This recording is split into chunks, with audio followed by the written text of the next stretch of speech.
All right, what's good, everybody?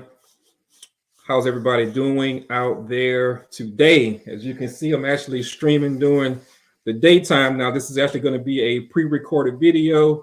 So by the time you see this interview would have already happened. Uh, had some scheduling conflicts, so we want to go ahead and knock this thing out during the daytime. So for everybody who's watching, I appreciate everybody for being on right now. Today's interview is going to go back into our entrepreneurial segment. It's going to be an amazing interview with an amazing young lady. By the end of this conversation, you're definitely going to feel her passion. You're going to have a new perspective on education, and we're going to get right into this conversation after this.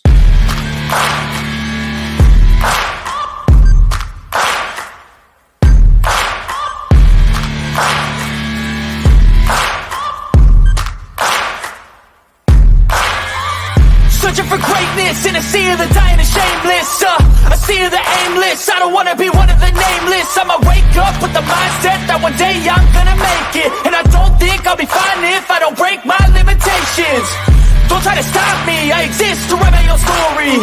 I'll make a decision if I want some peace or if I want the glory. Yeah, don't want a life that is complacent or possibly boring. I just want a life that is worth every day exploring. My whole life I just wanted someone who would notice me. My whole life I just wanted to be somebody to be. Yeah, I just wanna be great. Yeah, I just wanna be great.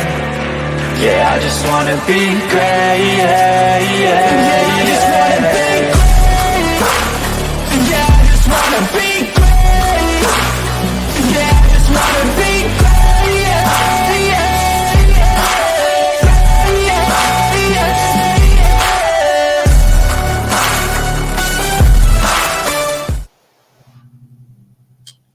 See the thumbnail, you see the title, so you know who we're talking to today. Hey, ma'am, how are you? I'm doing well, and you? Well, you're not gonna be sounding all humble. You better get your energy up. I'm tired, but I'm excited about this interview. Well, that's the life of an entrepreneur. Most people who wear that hat are usually tired, and you have the hat of an entrepreneur as well as an educator. So I guess that's double sleepless nights. So it kind of goes with the territory, right? Exactly. I don't get a lot of sleep, and plus my brain never shuts off. I tell my mom it's like the computer in my brain never goes off until I have to tell God, shut the computer off so that I can go to sleep at night. If anybody can relate, it would be this guy here. Trust me. Are you feeling the lay today? 9 times out of 10, when you see me on virtual, you're going to see me with a prop. Okay. This is how I go into my virtual teaching sessions with my students online. So I'm so addicted to wearing props on virtual that I had to put one on today. I was about to go right into my interview, and I just thought about it that I know you. We've known each other for a minute now, but everybody's watching. Some will know you, some won't. So before we get into the conversation, go ahead and let everybody know who you are. So I am Chasity Carr. I am from Alexandria, Louisiana. That's Cenlaw, by the way, for those of you who don't know. We're the heart of Louisiana. I was born and raised in Acadian Village. I have 2 loving parents, Anthony LaCour and Valerie Wilson Coleman, who have really just pushed me to be the best version of myself.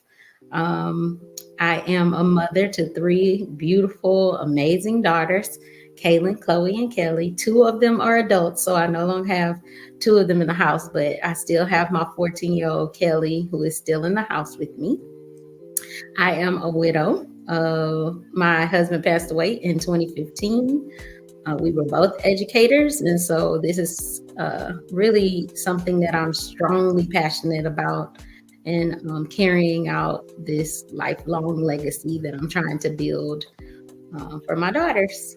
Other than that, Chastity doesn't have much of a life outside of entrepreneurship right now and working all the time right now. But things that I love to do, I'm a foodie. So I love going and finding different spots to eat. I love live bands and live music. And I love reading. So I'm kind of a nerd like that. Hey man, I told you what my hashtag gonna be, certified nerd. So I'm not tripping about that. Yeah. So let's That's get just me in a nutshell. I mean that's a lot though. I mean it's a lot. I mean I'm kind of familiar with your area, kind of not familiar with your area. I've passed through Alexandria a lot, so I have never really been in the city just to be there. I remember when we were in school, you all had an amazing band back then that we used to. The Mighty P. That's my I'm an alumni from Peabody Magnet High School. Go War Horses. I thought that was a cool mascot too. Yep. Never heard of another school. 9 times out of 10, you meet somebody from Alexandria, they went to Peabody. So yeah. Peabody Magnet High School is my foundation as far as high school goes. But, you know, I've worked at a lot of schools in Alexandria. I worked in Rapides Parish School District for 14 years before I moved to Ascension School District. So I was in Rapides Parish for that amount of time. I've worked in several schools there. Peabody Montessori being the one that I was there the longest. I worked there for 10 years. So yeah, but I was master teacher at Julius Patrick in 2015. I'm losing my memory, but yeah. It's funny, but you know, like I said, I've never been there, but you know, there was so much hype around Peabody when I was in school that you would think that that's the only school in the whole parish. So just you have Ash. So that's Alexandria Senior High. You have Pineville High School, Tioga High School. So I didn't know all those were in the parish, though. I've heard of Ash, I've heard of Tioga, but I never. You got Bolton. Oh, don't let me not say Bolton because they'll be mad at me if I don't say Bolton. But yeah, I've heard of them too. I've never seen any of them, but I've heard of all of them. Yeah. So let's talk, man. Let's get into this conversation. So. How long were you actually in the classroom? I am still in the classroom. A little bit different. I'm just not in the school district in the classroom. Yeah, but how long were you in the school district? In the school district, 20 years. In combined districts, 20 years. Okay. So talk about it. What was your experience in the classroom? What did you like most about the classroom experience? I loved everything about the classroom experience. It was like my little world outside of my home. And so I always was really excited about making my classroom my home away from home, and I lived in it. Just everything about school, period, is my favorite thing. I tell people all the time, I'm gonna be a lifelong learner and I'm gonna be a lifelong teacher. It's one of those things that I would walk in my classroom and immediately whatever I was feeling, maybe I might have had a bad morning or what have you. But when I walk into my classroom, it was my little safe haven, my little space in the world that I knew I could perform in this place and be whatever it was that I wanted to be for my students. And so the classroom was my everything. I'll just put it like that. It was never a dull moment either. Say it's the lady with the flashing boa on, so and the colorful hair. So I'm known as in all of my classrooms for a good little while. Okay, I'm not that tall, right? You already know that, Ken. I'm super short. I'm like the size of a second grader. We don't use that term. We say that you're vertically challenged. We don't. Okay, all right. Well, I'm short girl problems is what I say. 4'7", so I'm affectionately known as the tiniest teacher, but I'm about the size of the second grader that I taught for many, many years. And now they are bigger than me. So like, yeah. Do your shirt just say TT? The tiny teacher. Really? At first, when I first started my Instagram, I started it off as the tiniest teacher, and then it just evolved to something else. But yeah, I loved everything about being in the classroom, preferably teaching second grade. And it's a story behind why I chose second grade, but being in my classroom was like my safe space from everything I had to deal with outside of the classroom. We may talk about that offline. You know how my mind works. I just had a whole marketing campaign that came in my head around the tiniest teacher. We're gonna do something with that. Okay, we can do that. We're gonna do We can something with definitely that. do that. You know, the think tanks. We have the think tanks that Yeah, we do, you and I. We brainstorm ideas off of each other. So that would be perfect. yes, had an idea about that. We're gonna rock with that one. I'm So, excited. I'll do that. all right. So, I mean, of all the things to do, why education? Why tutoring specifically? And then when did you feel out that you needed to branch off into entrepreneurship? Because well, a lot of people don't know is that originally my major in college was education. I was an Oh, education wow. major. Yeah, I was a secondary education major with an emphasis in biology. Okay. Really showing my nerd now. No, But I know it takes a certain type of person to be a teacher. It's something not something that everybody is cut out to do. And it's really not for the faint of heart. So why did you decide to go into education specifically? I love telling this story. So it goes way, way, way, way back. I probably was 3 years old when I first knew that I wanted to do something in education. And some people go, 3 years old, kids don't have memories that far back, but I do. I have very vivid memories of being a 3 year old in a Head Start program in Alexandria. And I was attending a school called Fairchild Head Start. And my mom or whoever, it could have been my uncles, my aunt, God rest her soul, my aunt Yolanda, they would walk us down the street to the Head Start, and it was housed in a church. So part of the Head Start facility was Head Start school, like nursery school for 3 to 5 year olds, and then the other part was a church, and it was Mount Calvary in Alexandria. Well, they would walk us to school every morning. And I remember wanting to get to Head Start because I wanted oatmeal. Miss Price was the cafeteria person, and she made the best oatmeal. And that was my reason for going every morning. But when I got there, the teachers that I had in Head Start made such a huge impact on me. I had Miss Jefferson, and she was the first teacher I ever had, and she would take me home with her. And I was in her daughter's wedding. And so she gave me my first experience as this is a teacher that cares for you and loves you. And beyond the classroom, I was going to spend the night with her on weekends and meeting her family. And she just took me under her wing and loved on me so much. And I started loving school from that point on. I never forgot any of my teachers from that point on. And I was blessed to really have really strong foundations with teachers.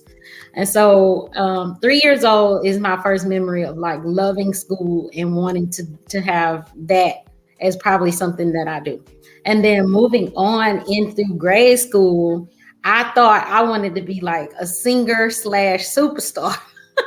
So I would write on my papers to my teachers in kindergarten and first grade. And one of my kindergarten teachers still has that paper to this day.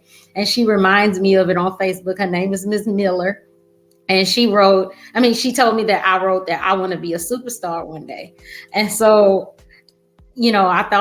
I thought I was going to be a singer, actually, Ken. I have a little bit of a singing voice. I've never heard your vocals before. I've sang in church my whole entire life. So I probably at first thought I was going to be a singer.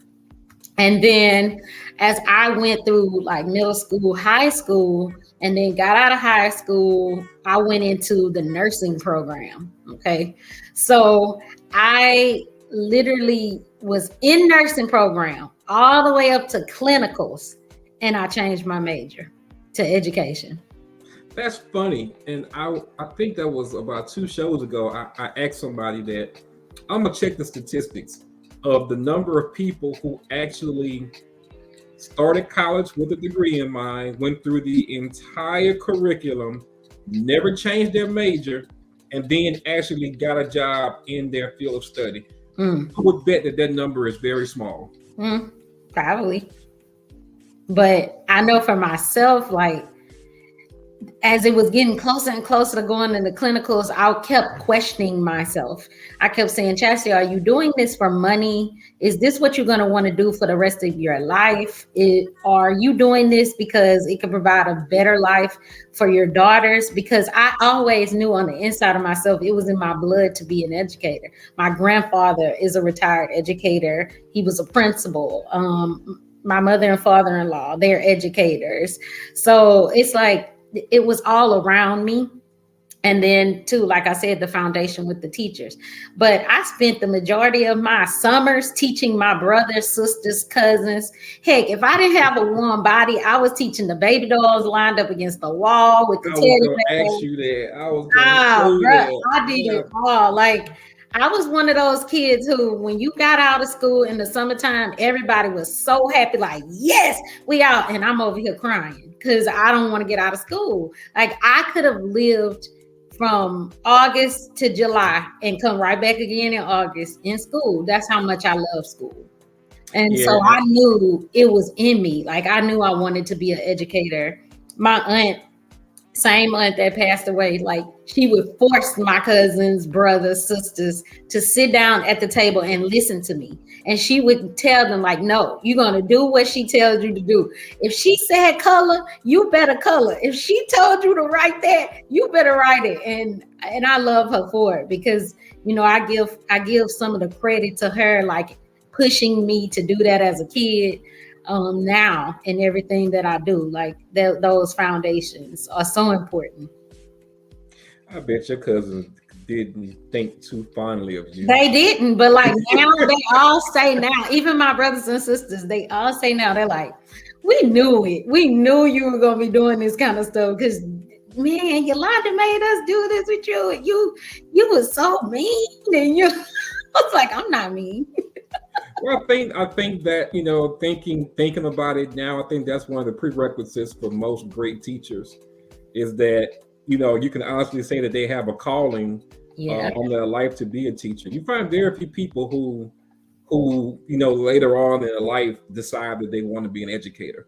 Yeah. And as you mentioned earlier, it's definitely not one of those careers you go into because you want to be rich or you know, you have, you know, all these great things you want to do from a financial perspective. So, you know, that was the number one thing though, Ken. Like, that was the number one thing that had me stuck in the nursing program for so long. Cause I was like, oh my gosh, I have these 2 young girls, like toddler girls, and how am I going to support them and provide for them on a teacher salary? Because back then when I first started out, I knew my teaching salary would be no more than like $21,000 to start out at year 0.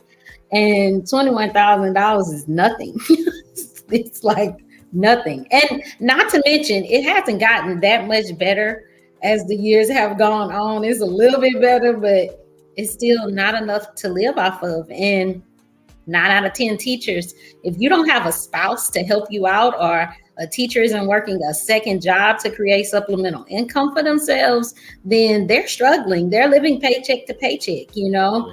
And that just was really hard because both myself and my deceased husband were both in the educational fields. And so we both could not bring in enough income to support our family a lot of times, you know? We had to work extra jobs.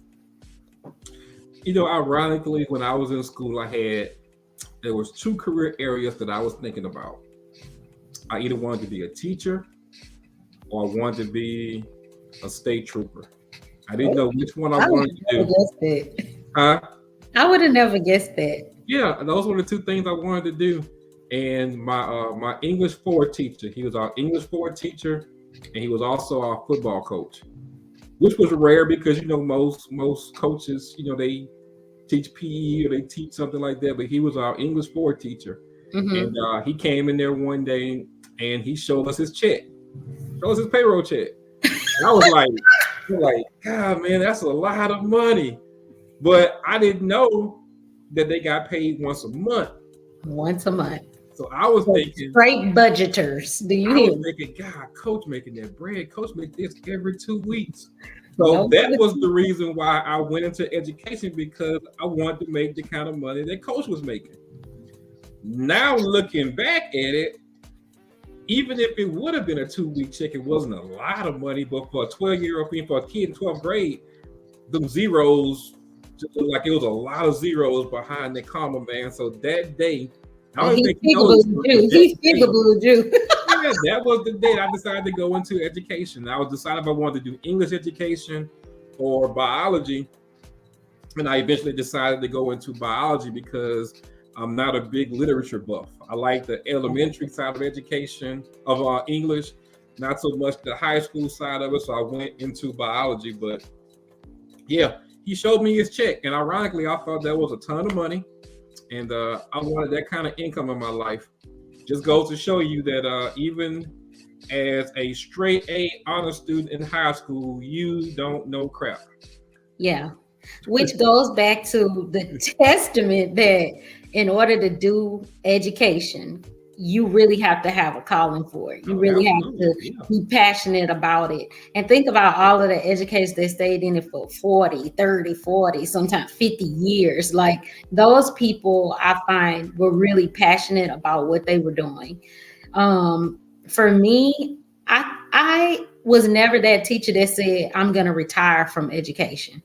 Okay. So that's the thing that I think pushed and propelled me to entrepreneurship, because I knew I wasn't going to spend 30, 40 years in the classroom. I always knew that I wanted to make a greater impact.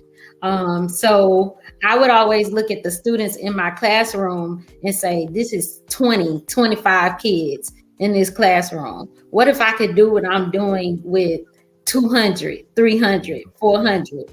What if I could impact the whole entire school? Which is why over my teaching career, I tried to not just stay at the classroom level, but I did do things like mentor teach, observe student teachers, became a master teacher. I wanted to do everything except be an assistant principal or principal. I never wanted to be in that high of a leadership role working for someone else. Now, in that leadership role, in that capacity, I do that for myself now, but I never aspired to be an assistant principal or a principal for actual school district.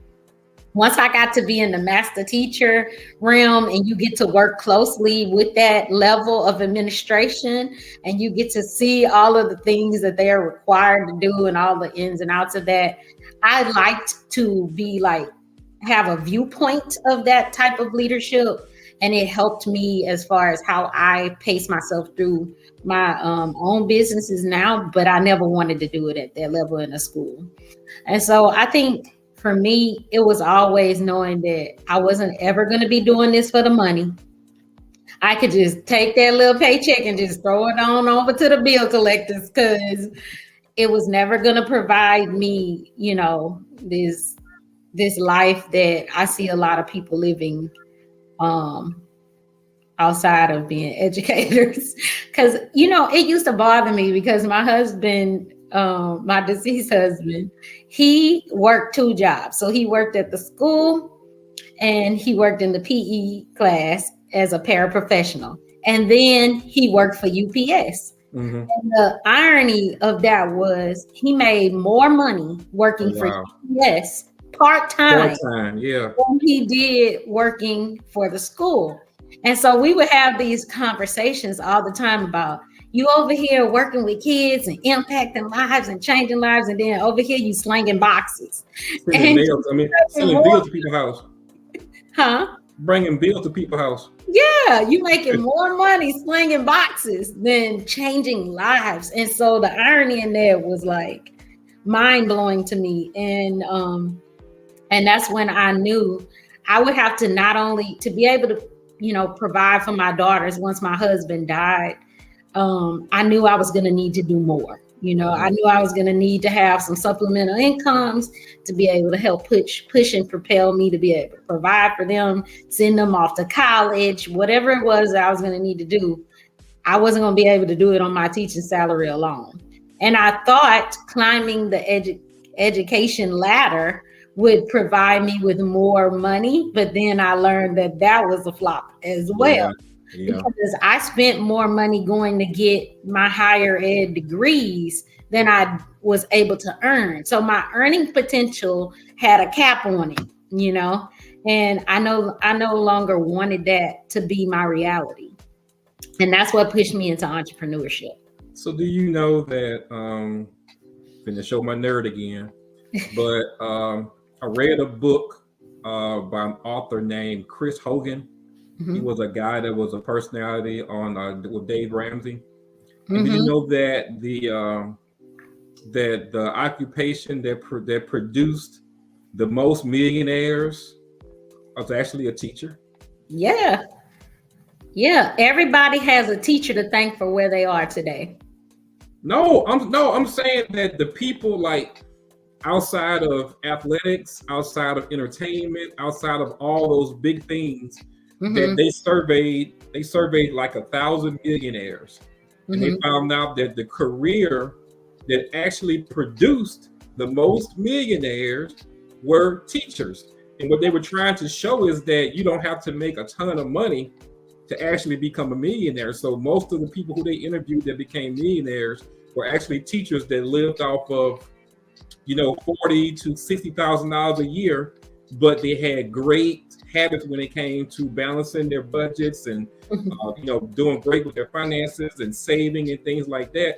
So Yeah. it just goes to show that you don't have to make a ton of money to have an impact on your family financially. Exactly. Yeah. It taught me a lot. Struggling taught me a lot. Okay. It was the best teacher. Yeah. Struggling through those month to month living and like having to stretch, let's say after taxes, maybe $2,900, having to stretch that for an entire month. And you have to provide for 3 daughters. You have bills to pay, car notes, mortgage, all of that. You learn to balance a checkbook well, and you learn to stretch your money well. So I think that was important for me to deal with that and go through that, because now that I'm in business, I am still a budgeter. Like, I'm a budgeter to the tens over here as an entrepreneur. I have to be very strict with the way that very disciplined with the way that I spend for my company, and like with finances and making sure that I'm making the best decisions in that area. I think my struggles having to live on less taught me how to maneuver through this, because I don't tell a lot of people this, but I don't operate off of business loans. Yeah. I operate strictly off of the money that I drew from my retirement and money that I save and reinvest constantly back into my companies.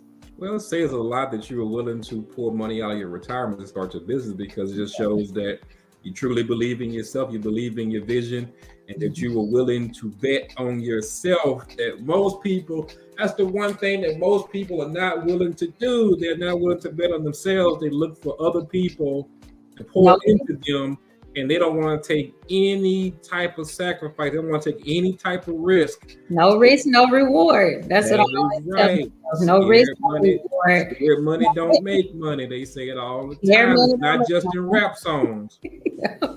And like a lot of, and I mean, I can relate, because when I was a teacher, I'd be like, make $100 investment.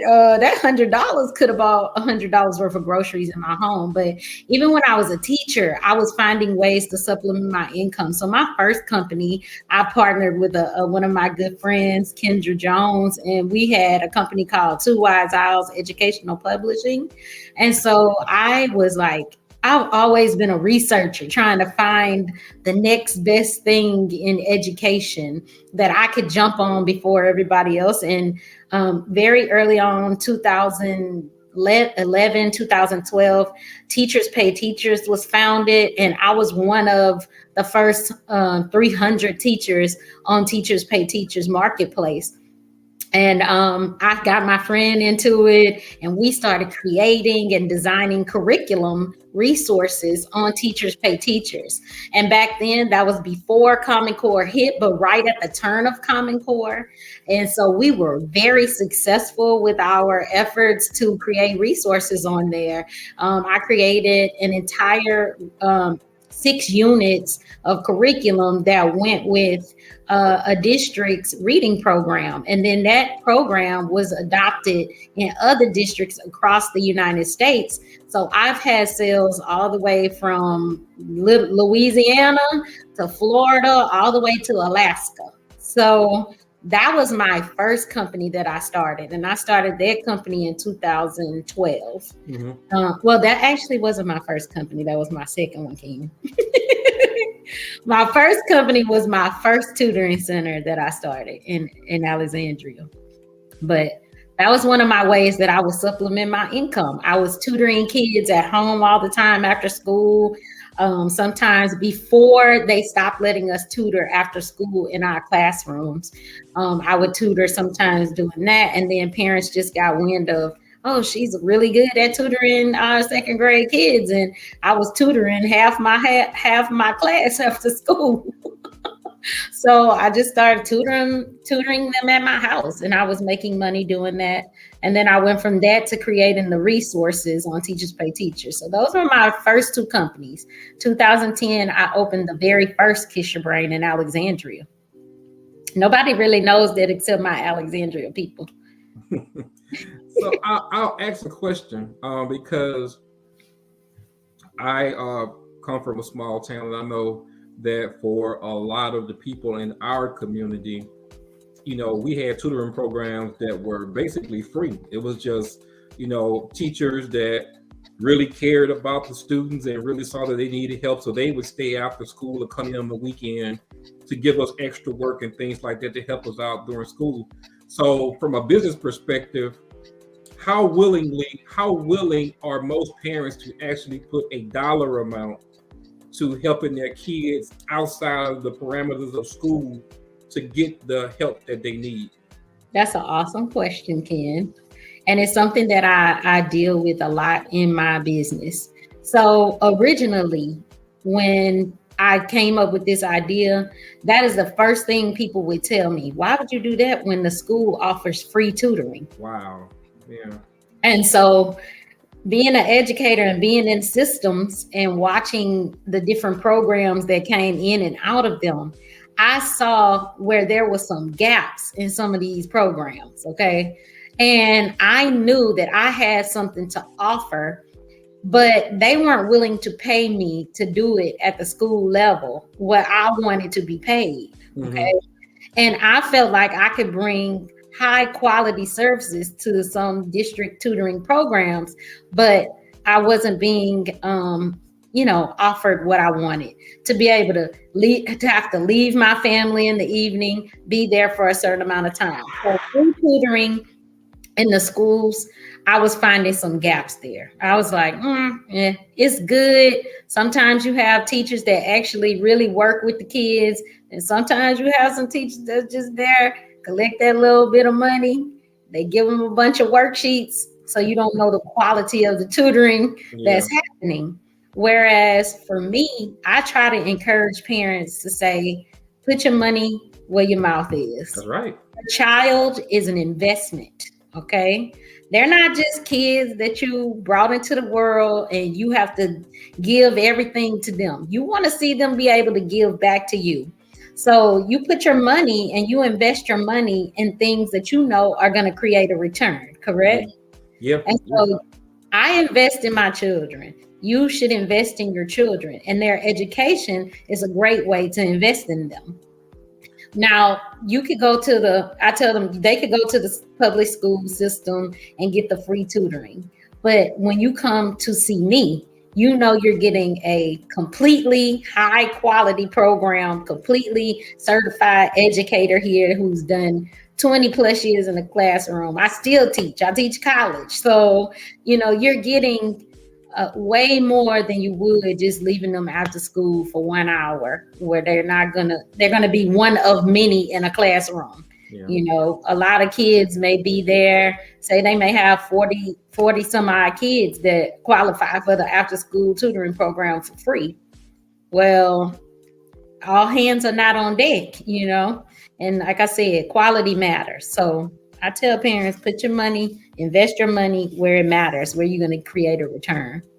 Yeah, I had a cousin that I remember my aunt saying that she said that she didn't have a problem with paying for high school because he went to a private school.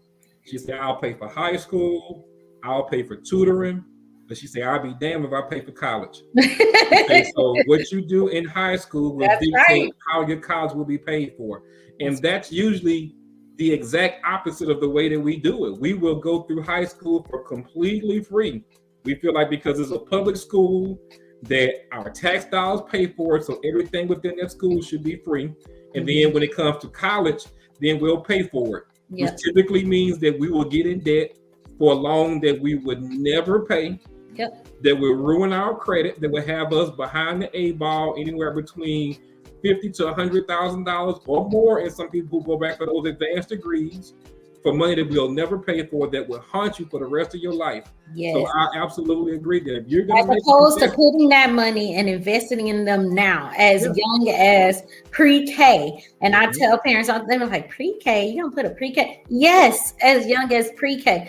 A lot of parents are putting kids that are in 2 and 3 year olds in front of YouTube and in front of the television to babysit them. Yeah. So why not bring them to a place to learn speech, phonics, phonemic awareness, all kinds of reading and fluency and comprehension?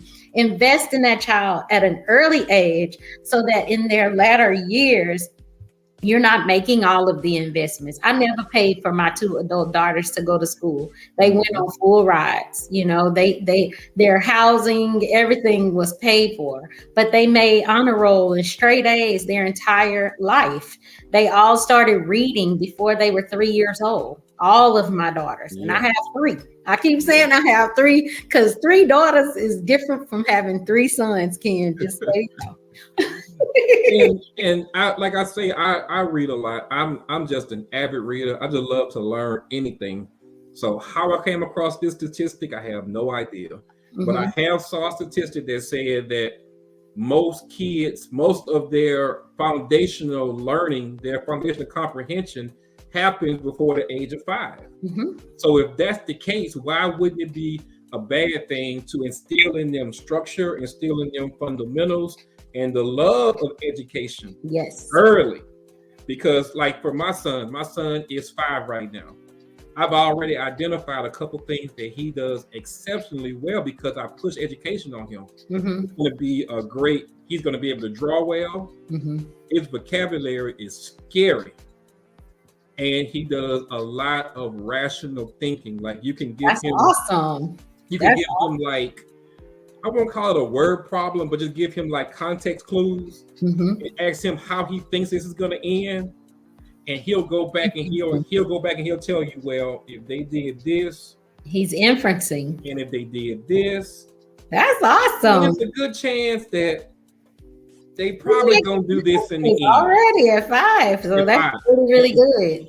That's awesome. You know, I tell parents all the time, the earlier the better. And when I see pregnant women, I tell them, start reading to your baby now.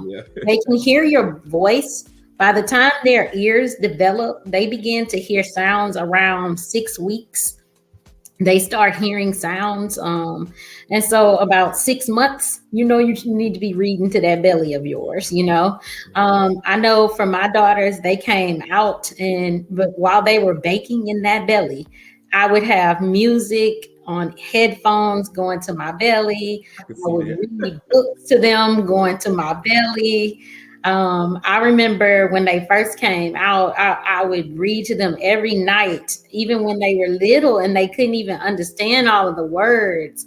I remember reading novels to them when they were 1 year old. And by the time my daughter Chloe, who was the exceptionally gifted one, by the time she was 2 years old, she was reading chapter books. And I remember it was such a funny story because she goes to school and the librarian, who was a good friend of mine, thought I was letting her take the test, and I was helping her on the test. And so they stopped letting her take the test in my classroom, the AR test in my classroom, because they thought I was helping her on them. Well, she started having to go and take them on her own. And she ended up beating out even the fifth graders in that school that year. So she was a kindergartner and beat out the whole school on AR. A kindergartner, same age as your son. Okay. Yeah. By the time she was in second grade, she was reading on a 10th grade reading level. Yeah. Yeah. So I tell parents the earlier the better. Get them in early, get them started reading, get them started working on what they need to know as far as sounds and everything like that goes. And a lot of my TOTS program parents would testify to that, because the majority of the kids who attended my TOTS homeschool last year, last year during pandemic and they weren't able to go to school, a lot of them attended, and now they are reading, and it's halfway through kindergarten. So they're doing amazing, you know. And I'm gonna tell you another thing that I urge parents to do. And I know a lot of people don't believe in this, but find ways at an early age to get your children competitive. Oh yeah. Like my oldest son, well, all my kids were very adamant about. Heck, I'm competitive. They was, huh? I said, heck, I'm competitive. I think I always was. And so it's just something that has stayed with me. Like I try to compete with you sometimes when you say I'm serious. Like when you would tell me about how you were gonna cut back on your hours. Remember you were talking about cutting back on the hours in the janitorial business. I was like, I need to find ways to cut back too. I'm competitive in that way. I want to be able to be cutting edge is what I always say, cutting edge. Yeah, but with the competition thing is that it's another way to teach kids to strive for greatness and just not be okay with being inferior. So I was watching, God, I'm such a geek, but I was watching PBS one night. Who watches PBS? But they were talking about how in most American schools, they don't attempt to put kids against each other because they don't want the kids that have the lower test scores or the lower GPAs or to lower their confidence. However, the kids in just say like China or kids in Japan, like in America, we brag about the kid that the parent that has the kid that's the athlete is the parent in small towns that get the most accolades. In Japan and China is the exact opposite. They look for the parent that has the kid that has the best academic standing, and they revel that particular parent because they actually put a greater emphasis on education than we do. Think about it like this, Ken. I remember when my daughters were graduating and all of the scholarships went to athletics. Students who were in athletics, or they went to students who were maybe in some science and engineering fields that they maybe could get some certifications to go right into a training program with that. But the majority of the scholarships that went out were athletic scholarships. And I was saying, what type of society have we come to where academics no longer have an importance in anything that the students are required to do at school? Like academics is down here, athletics is up here. You know, how well of a softball player, how good of a softball player are you? How good of a basketball or football player are you? But they get the money. And then the kids who have decent grades, who've had like really good grades their entire grade school years and held down those significant GPAs, say 3.5 and higher. Those students that are 3.5, they're walking away with nothing sometimes, except tops if they're in Louisiana, you know, or a book scholarship, maybe, if that. And then when I was in school, it was more easy for students to go and get scholarships and funding to go to college. Now it's almost like you're getting told about the scholarships if you are well known or well liked by the staff at the school, if you're known. But if you're a quiet, academically excelled child, you're not noticed. And so therefore scholarships bypass you. If you don't have parents that know about that game, then you lost in the sauce. You know, and that's a major reason why parental involvement is so necessary, because even as kids, they're astute kids, they're highly educated kids, but they may not have the know-with-all or the resources to know how to go out and look for all these scholarships. yes, And even as a parent that does not understand how these things work, it's still incumbent upon us to go out there and find out where we're weak at, research. utilize those resources that we may have, and see what we can do to help those kids. Because, like you say, and it shows off in the salaries of the adults too. Look at how much teachers make. Mhm. Look at how much your top tier, well, not even your top tier. Look at how much your bottom tier, the guy who plays basketball that never touches the court, Never plays in the game, just bench warming. makes more than a teacher who has education and degrees and alphabets behind her name and all types of stuff. So I think our society has it backwards in that regard. But even and think about it, the countries that put education on a pedestal are the countries now that we need for technology, that we need for different types of things. So the countries that are doing more exporting than importing, how ironically are the countries that emphasize education. And I think that's something that we definitely need to take a look at. Definitely. I agree. I concur. So since we are talking about tutoring, I'll ask this question. Since you tutor kids, what areas do you find that most kids who come into tutoring programs actually need the most help with? That's another great question. And this varies, okay? And I've seen it vary based on the pandemic, okay? Mm-hmm. So let's say pre-pandemic, the area that I've seen the most need for in tutoring was reading and ELA.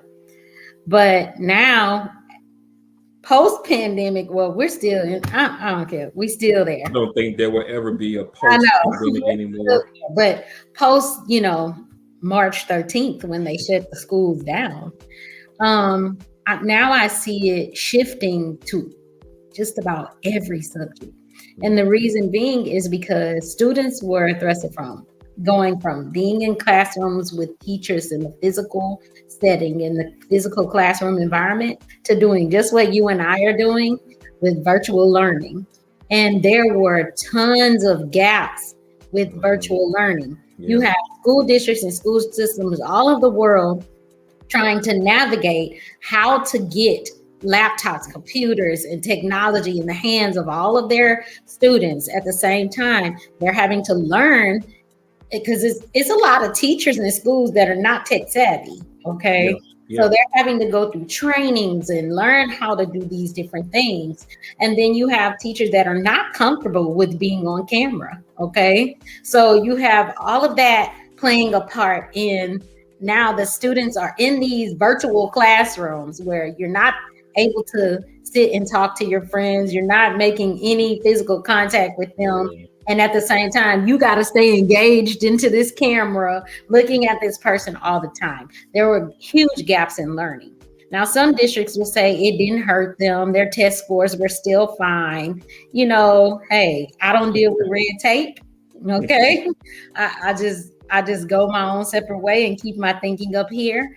But I will say that since virtual learning took place, I've seen an increase in my numbers for tutoring. The need has gone up for students that need tutoring in all subjects. It's no specific subject. Yeah, and I honestly don't think that parents really understood how massive of an undertaking that was to go from classroom settings to 100% virtual, basically overnight. Yes. There's schools, like you say, that did not have the technology in place. You have communities that are challenged with broadband internet service. Yes. And I didn't realize this. I didn't realize just how big of an issue this was. But in 2021, 2022, there are still households that do not have computers in them. And I can testify to that because I am a provider for tutoring services for the Louisiana Department of Education. I'm a part of a grant program called the Real Grant. Okay. And that program provides tutoring services to families, like they get vouchers for a set amount for tutoring. Well, a lot of those families still do not have internet access. They rarely have access to devices. They have to borrow devices from the schools in order to be able to do the tutoring. And then if the school doesn't have a device, they're trying to go buy a tablet for $29. It's different. It's like it's very difficult, virtual learning. And I don't think anyone was prepared for that. And we were all thrusted into that. I think I transitioned well, though, because in my mind, I had already had that knowledge of, in order to make this thing work, I'm going to have to do this twofold. It's going to have to be face-to-face, brick and mortar, and it's going to have to be an online component to what I do, because I want to be able to reach people all across. Remember, the goal is to make the impact, and I can't just make impact locally. I want to be able to be a household name before 2025. So that's my goals. I gotta stick to them. But it said a lot to me, though. And this is kind of off subject a little bit. So I'm gonna do a little small rant. But it kind of opened my eyes to just how, as adults, we drop the ball sometimes when it comes to prioritization. I saw a lot of people who were quote unquote living their best life. Then when the world turned upside down, now all of a sudden your first inkling is to go to the school districts and ask the school districts what type of resources can they give, versus letting the school districts know what you already have in place to be able to do things. If a school district did not have computers for all their kids, and you were the first person who complained about your kid not having a computer, but your kid had Jordans on, but the kid had the PlayStation, the kid had the Xbox, the kid got the gold chains, that's not a failure of the school district. That's a failure in parenting. And too often, I got a passion for education. I don't know if you can hear this or not. I can hear it. I know what it has done for me, and I know that was my first career choice. So I have a passion in my heart for education that people would not understand. And unlike a lot of people, my business giving shows people that I have a heart for education, because I give to the schools that I went to, but I also give to other schools that I build relationships with that I may not necessarily have a connection with. So to see the things that these teachers had to go through, like you said, you had a lot of older teachers that were not proficient in technology whatsoever, but the standard was still there. Yes. So why is You it have to do this? You have to accomplish this. Yeah. So why is it still there? The expectation was set. You have no choice. Yeah. But as a parent, the expectation of excellence was there regardless of what the obstacles were. Yes. So why is it that we can set expectations for the teachers that are here, but then expectations from a parenting perspective, we can always come with excuses that we can't overcome? No dad in the home, no broadband, no money for this, no money for that. Yet you expect teachers who have minute budgets, who are in a lot of situations are coming out of their own pockets to buy things. And the United States government actually decreased a lot of the tax benefits that they get for buying things in their own classrooms. But the expectation for excellence was still there. Yes. I got a problem with that.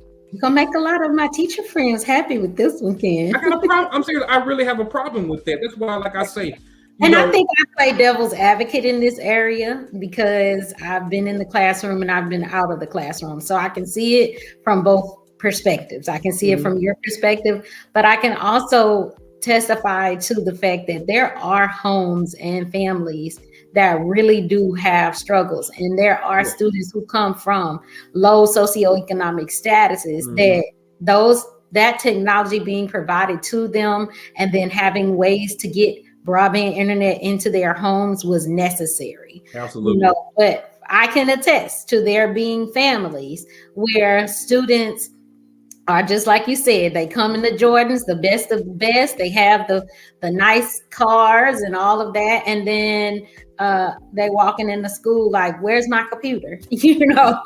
And not all districts provided technology to their students at first. Some of them they did not do that.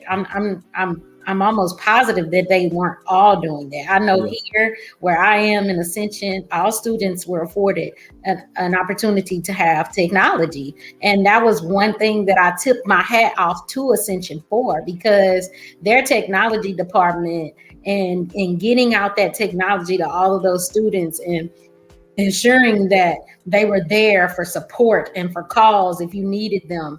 Even me having a homeschool hub here with students in Ascension that came, they would come with their computers, and anytime I called technology department for help, they were right there to support and provide that. So I will say I tipped my hat off to Ascension for being cutting edge with the technology and going in with that.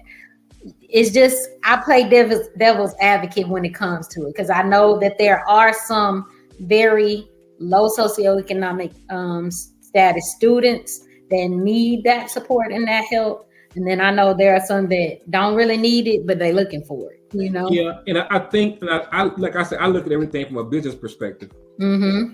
It makes it a lot easier when there are kids that we know have a need. And as a district, we can focus specifically on those kids that have a need. Mm-hmm. The hand they were dealt, not always their fault. But as well as I do that there are some, when you send out a survey, if they're offering something, they're going to go ahead and take it anyway, whether they need it or not. Because they might have had 3 or 4 devices at home that might have been mom's computer, dad's computer, or a tablet or iPad or what have you.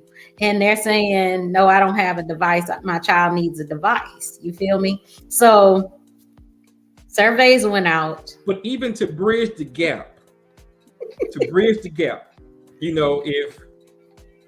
if Johnny really struggling, Johnny mama not making a lot of money, if we have 10 computers in the district and we can identify those kids that absolutely have a need, that don't have any other resources, especially in small districts, small rural districts that not a lot of tax dollars coming in. There's not a lot of business that's coming in doing any type of sponsorship. So I mean, they literally have to build off of what they have, which is not a lot. So yeah, I'm like I say, I understand, I get it. That some of the data may be a little bit screwed up, but I just really wish that as parents, that as the community, that we would actually look at what we have in front of us with these teachers, understand what they're giving, what they're sacrificing. Now, I just thought beyond the check, but we're not even talking about the money right now. This is think about my company too, because in order for me to thrive, it's based on, I am a for-profit. Okay, I'm not a nonprofit. I will be working on a nonprofit component to this company for Kiss Your Brain, but right now I am considered for-profit, and so I have that side of me as an educator that wants to take on students of families who can't afford the services that I'm offering, no matter that my services are the lowest rated, the lowest rates that I could possibly do and still provide this service. But there's always that part of me that knows that in order for me to thrive as a business, I have to have a for-profit component to this business where I'm using those tuitions to guide and lead me as far as financial structures and everything like that goes. But I still have that side of me that wants to reach my students from underserved populations that need these services that can't afford it. And so that was my whole thing with getting in with the Department of Ed for that real grant, because that provides that type of service for students who can't afford the program on their own. And I want to do more of those types of things in the future. Heck, if I can, I would let everybody come to the center for free, as long as the center could thrive and I could pay my tutors and I would be able to survive. Hey, I would so do it. But my thing is always having that for-profit component and then finding ways to have a nonprofit where I'm able to offer services at a discounted rate or something like that. Yeah, well, I've seen from a distance. I don't claim to know all the intricate details of how you run your business, but the fundraisers that you do to help generate revenue for the business that gives you more money that you can offer more resources to the kids. I think that's commendable. So the things that I see from the outside, I think you're doing a great job finding creative ways to get the results that you want. The kids seem to be very well-mannered and engaged in the curriculum, which my brainiacs are awesome. I guess it is kind of hard not to be attentive with a teacher with a flashing boa around her neck. But they love it. They love it. Hey. Hold up. Speaking of that, I said halfway through, I was going to add my donut ears. So yeah, we're halfway through, I think. Yeah.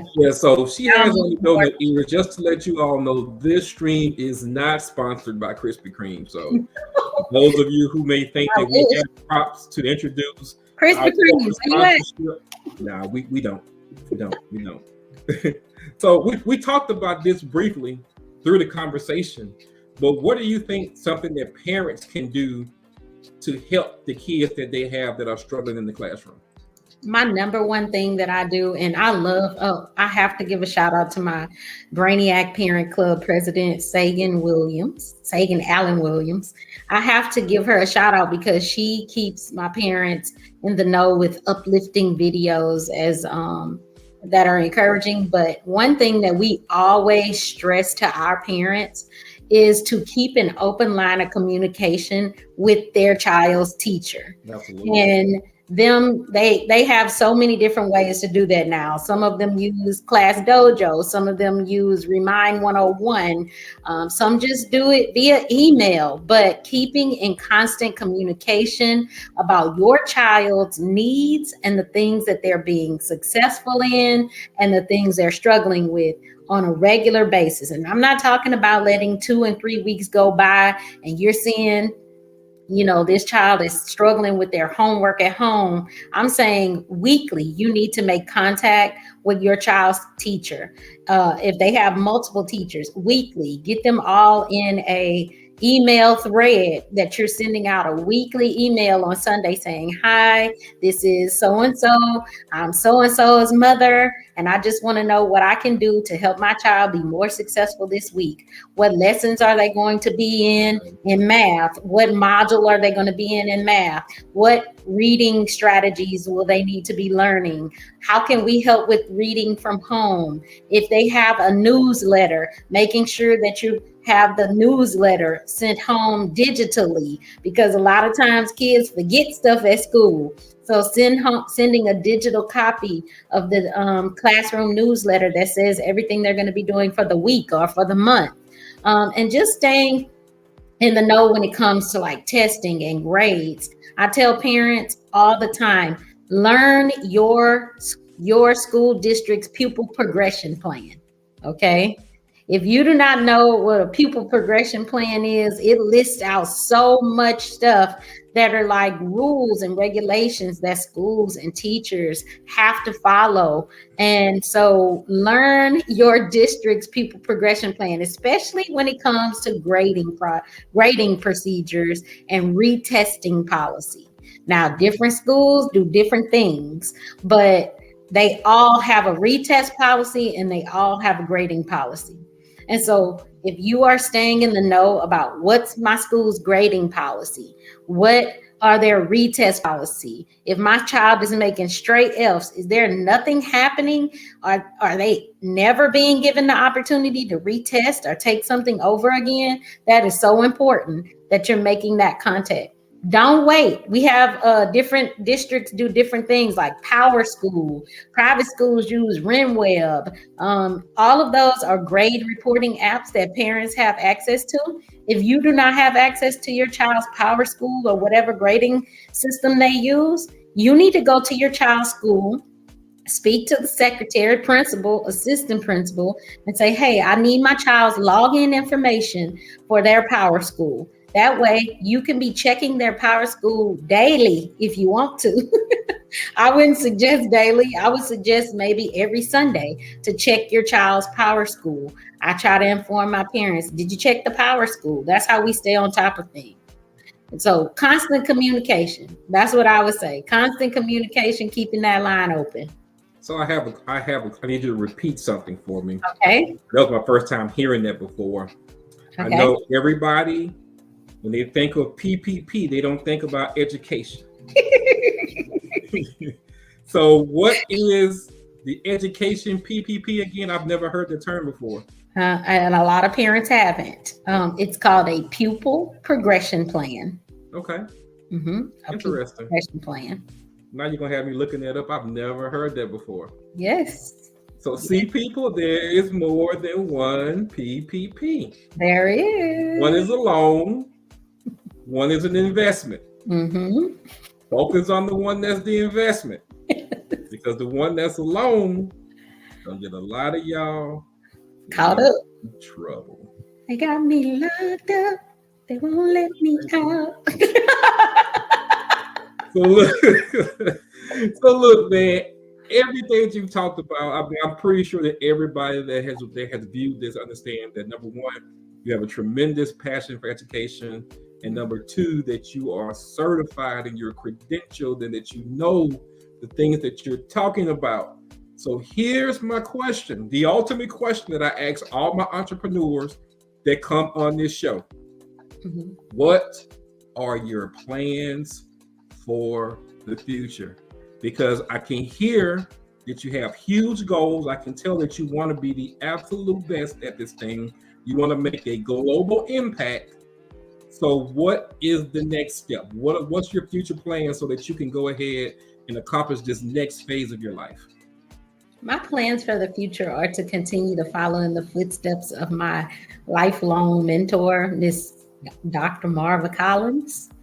And if you don't know about her, you need to go look her up, Ken, because you're a reader, so you're a nerd like me.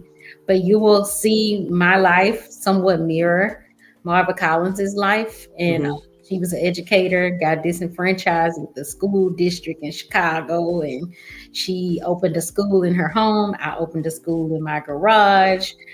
She eventually opened several other schools called Westside Preparatory Schools.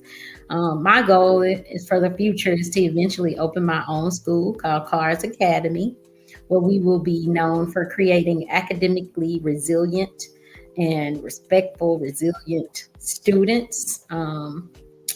It will be a hands-on Montessori traditional type approach to learning, but my goal is eventually to have my own school one day. In the process of getting there, though, it's expansion of my tutoring centers. So growth and expansion to be able to reach students all over. I feel like I bring something different to the table. There are a lot of franchise tutoring centers out here that focus maybe on one thing, or they reach maybe older kids. My focus and my niche is elementary. And so sticking with what I'm good at and what I feel is my expertise is what is growing me and expanding me. So that's what I plan to continue to expand and grow the tutoring centers.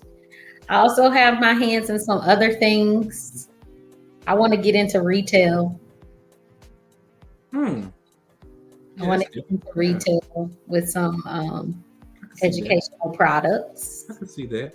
And different things that I want to be able to provide on that level. So working on that.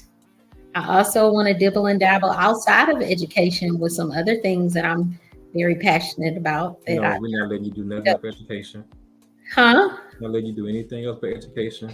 I do want to do some other things. How dare you think that you can do everything? Nope. Not gonna happen. I can do it all and I can have it all.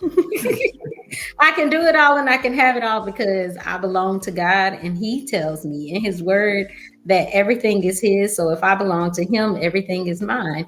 And so I have access, is what I like to tell people. I have access to anything. It's just not everything is going to be good for me, you know?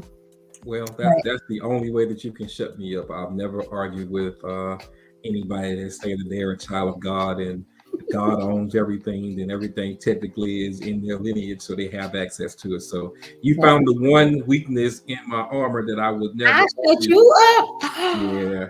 Can't believe it. But no, really, I actually do want to do some things outside of education. I'm passionate about education, but it's some stuff that are like my things that I love to do. Remember, I started off talking about my hobbies. Well, I probably picked up this hobby of wine drinking while I was a teacher. And so I have become a wine connoisseur over the past 10 years or so. And I love wine. I love learning and studying different wines and being able to do wine tastings and things like that. So I think I might dibble and dabble in the wine industry. Got a few people I've been want to introduce you to that probably could help you with that. Okay. Yeah. So we're up to this point. We're up to the point to now where we actually talk about the fact that you are expanding your business into what I would consider right now, post Katrina, the largest market in the state of Louisiana, which is the Greater Baton Rouge market. Mhm. So, yes, ladies and gentlemen, new business launch. I am so excited. Oh, wait, look at you with the sound effects. So silly.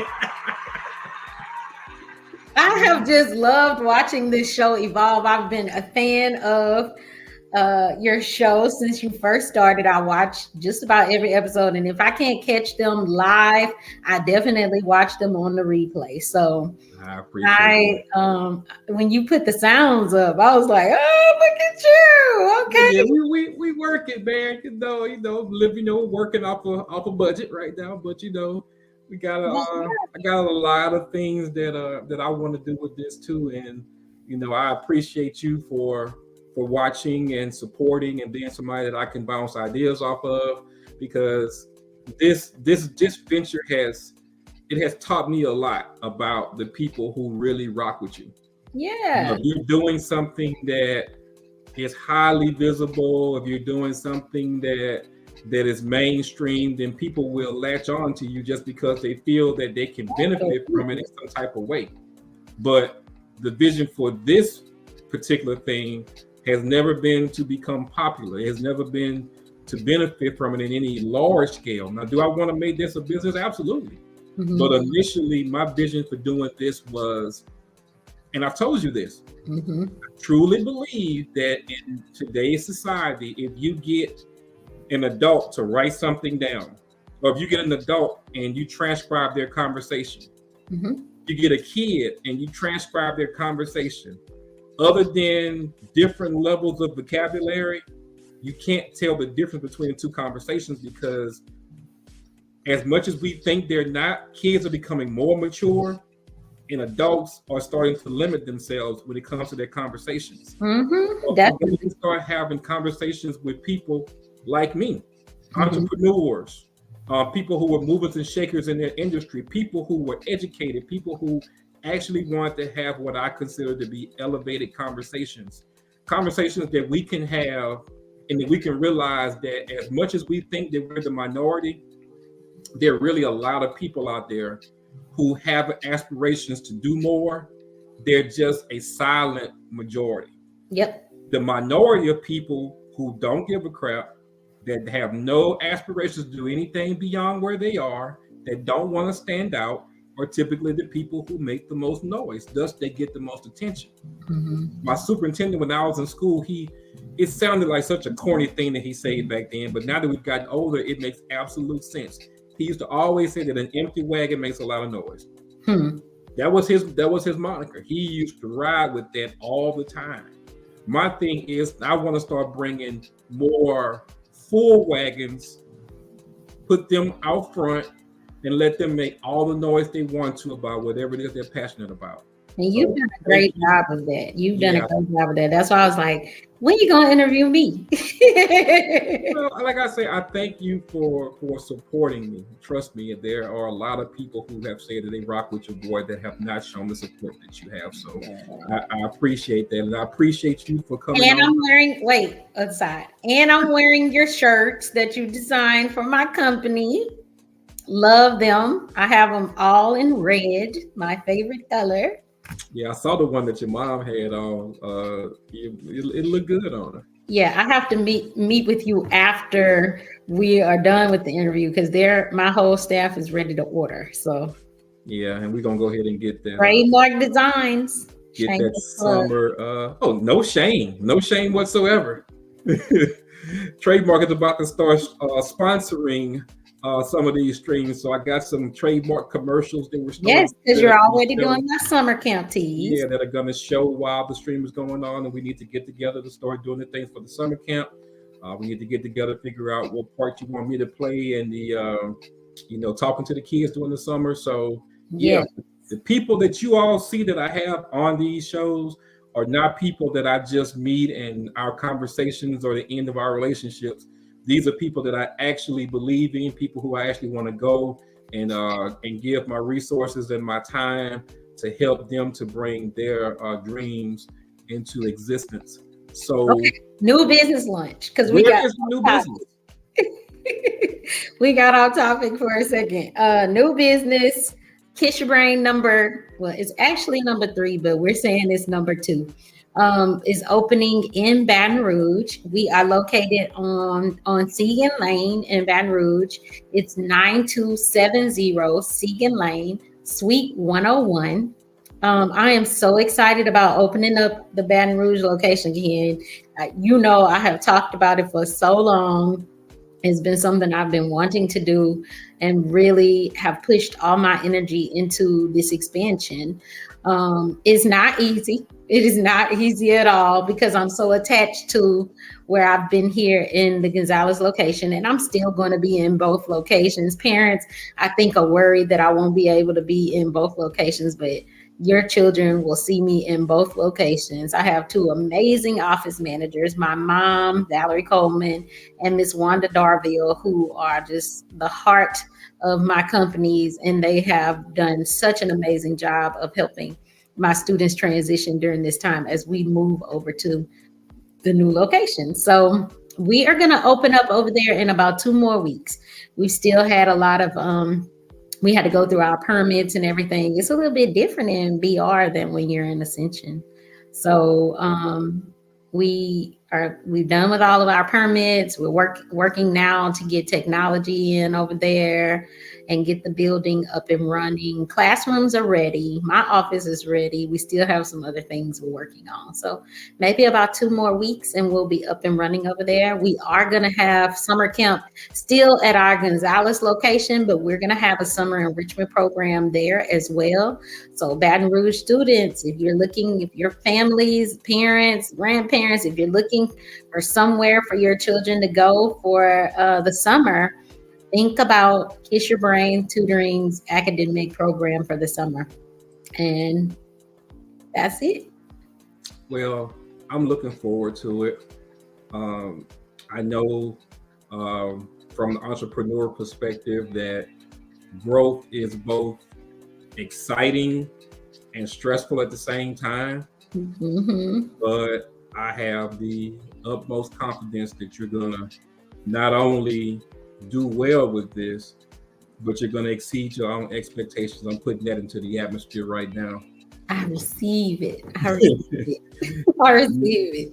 And you know that there's anything that I can do to help you get this thing wherever you want to go. And I know that me saying wherever you want to go is absolutely frightening because it could go literally anywhere. But anything that you need me to do to help you with this in either location, then you know that I am absolutely a resource to you. And Don't be bashful about reaching out. Thank you. I appreciate that, and I will not, because I'm always calling on people. I am not shy to ask for help. I am not one of those ones who, hey, I do not profess to know all things. I know what I know, and those things that I know, I really work those areas and those angles. The things that I don't know are things that I don't have an expertise in. I reach out. And when I need something for this center or for my babies, I call people.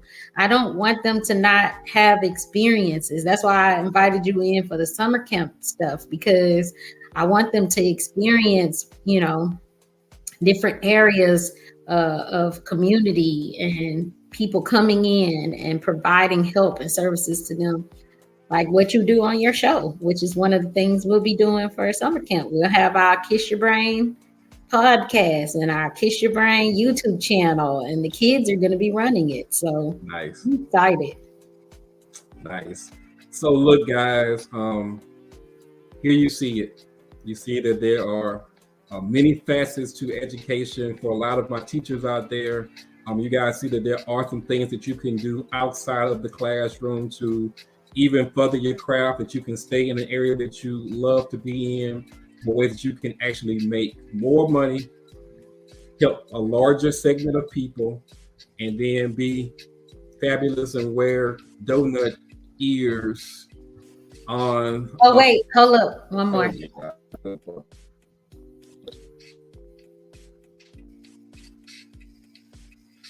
And have fun in the process. It's all about fun. It definitely is all about fun. So I won't hold you any longer. We've been on for almost an hour and a half, even though it doesn't seem like it's been that long. It was fun. It was so fun. I don't want to get on with you because I know how you operate and things like that. But I'm not one of those gotcha type guys when we do the show. We have a basic list of questions that I definitely want to talk about. But as with most things with me, I veer off. Depends on where the conversation goes, but we want you to be comfortable when you come on the show. We want to have great conversation, and our goal is to let people see that even in the midst of a pandemic, when the news and the media tell us that right now the world has absolutely lost its mind, that everything is going in the wrong direction, that there's nobody right now that's actually excelling other than the ultra rich, that there are people right before you every single day that regardless of how big their obstacles are, they're doing phenomenal things, and you by far are one of those people. So I'm happy you were able to get on. Don't cry. I'm happy that you were able to get on and tell everybody your story. And like I said, if there's anything that I can do to help you, let me know. So in closing, what do you have to say to our audience? Thank you for watching. I hope if you have anything that you would like to help out with for Kiss Your Brain tutoring, I am always open to new ideas and new suggestions. I love networking with other entrepreneurs and small businesses. I love being in think tanks, just like with Ken. I have an amazing friend that I'm going to hook you up with that I think she needs to be on here eventually, Ken. Let's do it. But as far as like networking and business things, I'm really into that. I'm into helping other people who have dreams and goals, like build up to be, and I don't think that I'm anywhere, but I think I'm somewhere further along than where I used to be. So just being in business since 2010, that's a lot of years to have run, small businesses and been an entrepreneur. So I have a lot more that I can offer than some people do. So I like to help people build up their businesses, their small businesses, and get started in business and working for themselves. So if they need any assistance with that, they can reach out to me. I do consulting. And then just, we're always constantly taking donations at the Kiss Your Brains. I love getting things like school supplies. We feed our students after school. We do that out of my operating budget. I provide snack to my kids. So they are of the routine of when they come in after school, they're going to get something to eat. So when they come in, if you want to just donate some food for my babies after school one day, we always take snack donations, school supply donations, anything like that you would like to offer. So what we will do is at the conclusion of this video, I'll have Ms. Carr's information in the description, and I'll also add her Cash App information. So if you feel need to bless her with a financial contribution so that she can do more things to help the kids in the Baton Rouge greater area to get what they need to go from an academic standpoint, then you'll have the information to do that with also. And one more thing, Ken. Yes. I love doing professional development and speaking engagements. So even if they're not teachers, but if it's entrepreneur speaking engagements, or if there are some people in your listening audience that would like to have somebody come in and present some things to whatever it is that they have, whether it's, like I said, entrepreneurship, it might be educational, professional development, any type of professional development, or just speaking engagements. I'm open to doing all of those things. And I actually have a few friends of mine who are superintendents and high-level administrators that I'm going to connect you with so that you guys can talk. I know what they're trying to accomplish, and I know the education and the resources that you have, and I think it'll be a good fit for both of you also. Awesome. I will definitely connect you all after we get through with this. All right. Thank you so much. All right. So look, guys, we're going to bring this one to a close. I just confirmed that I will be doing another entrepreneur interview on Thursday. Okay. And then we'll go back to the relationships again next week. Or you never know. I may do one that's off schedule, but I have another amazing, phenomenal entrepreneur that we're going to talk with on Thursday also. So appreciate you for coming on. I appreciate you for bringing the boa. I wasn't expecting the ears, but that was a good addition to the show. And yeah, you did really well. Thank you. Anytime. So look, guys, go ahead. If you have not already done so, subscribe to the channel. That way you're notified when we have these elevated conversations. Go ahead and like the video. That way more people can get to see it with the YouTube algorithm. We can get this information out to more people. And last but not least, if you have anybody in education, anybody in entrepreneurship, or anybody that just needs a wholesome message showing good people doing great things, go ahead and hit the share button and forward it out to as many people as you think can benefit from it. Once again, for those of you who are watching, I appreciate you. For those of you who commented and contributed to the conversation, I definitely appreciate you all. And until next time, we are out.